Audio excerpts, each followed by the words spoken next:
I tell you folks, driving to work, listening to Kevin Wilson. If you haven't got this album, you can find it on paulbegleyprophecy.com.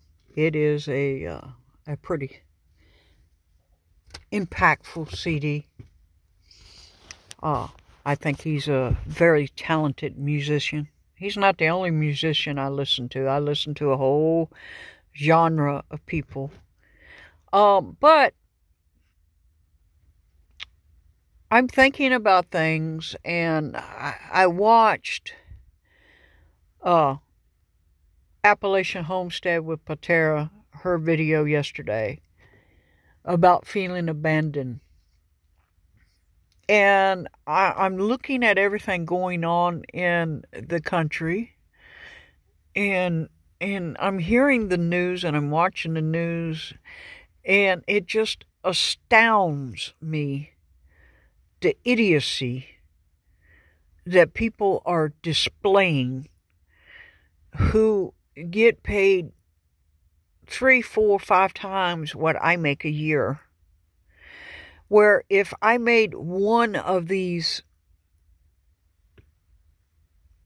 mistakes, I would be fired. Okay? Who in their right mind thought that it would be a good idea? Okay? Who in their right mind thought it would be a good idea for the president to go into a war zone, okay, while there is active fighting going on, 1, and 2, while there is a major environmental disaster going on U.S. soil? I just want to know why these people still have a job. Now, I do not comprehend.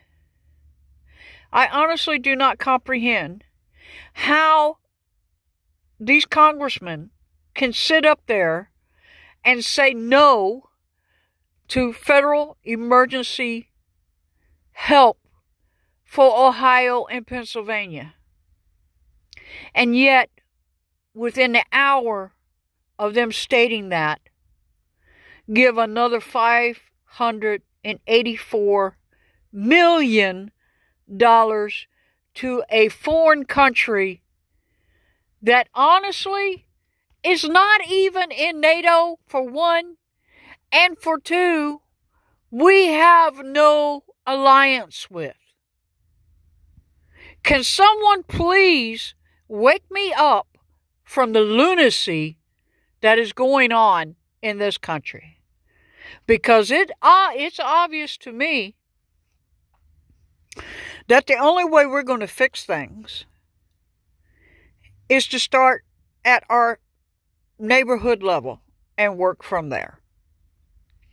Because it's obvious that the current people in charge have totally left us behind and left us to fend for ourselves. So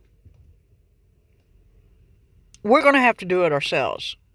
Now, for your younger people, let me just tell you from an old lady to you, chasing after all the pleasures of this world will lead you to nowhere but to be either in the grave, 1, or 2, addicted to who knows what, because nowadays there's so much stuff on the street, who knows what it is, okay?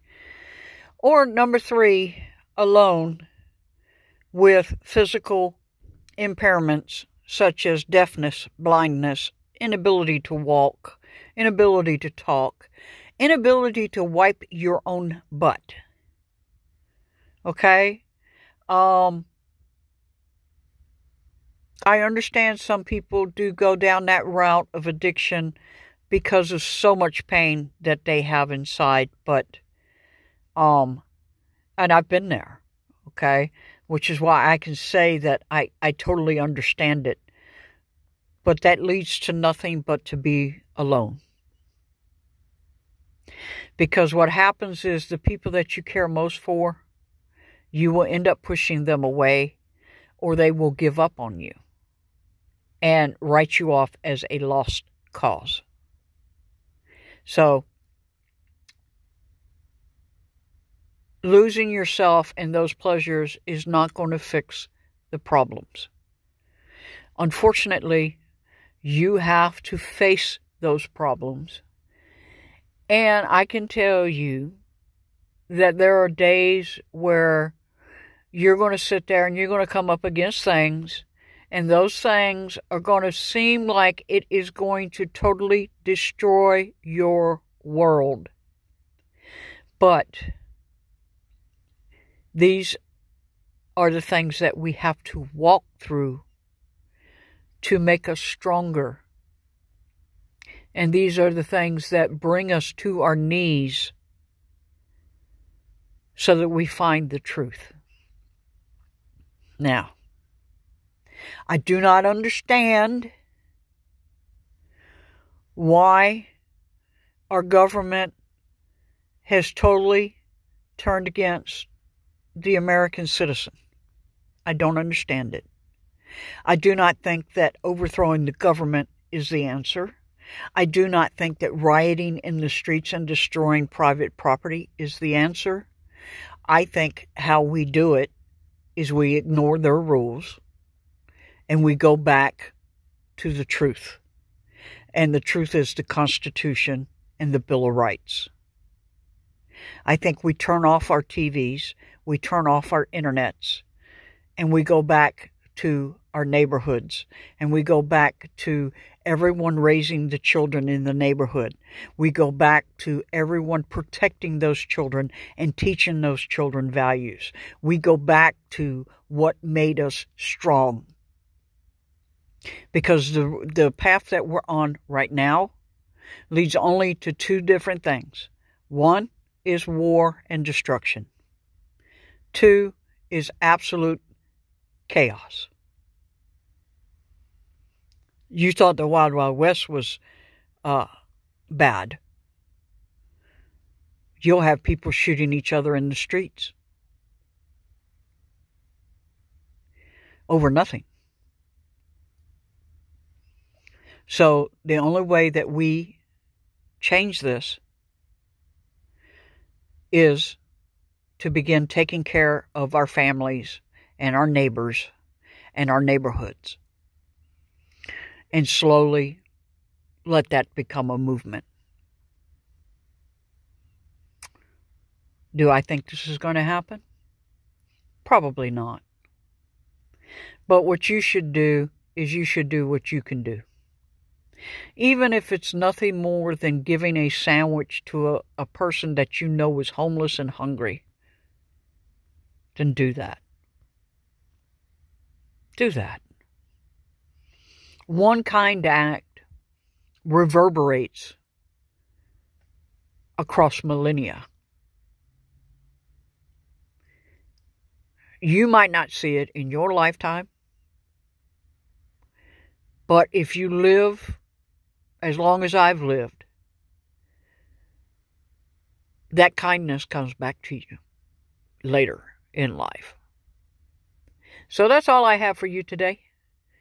And my heart goes out to the people that are in those war zones. My heart goes out to the people in Turkey and Syria. I cannot imagine the amount of death toll there. Last I heard was like 52,000. I can't wrap my brain around that at all. And I heard last night that they had another earthquake. Absolutely horrific. Absolutely horrific. I don't know what to tell you.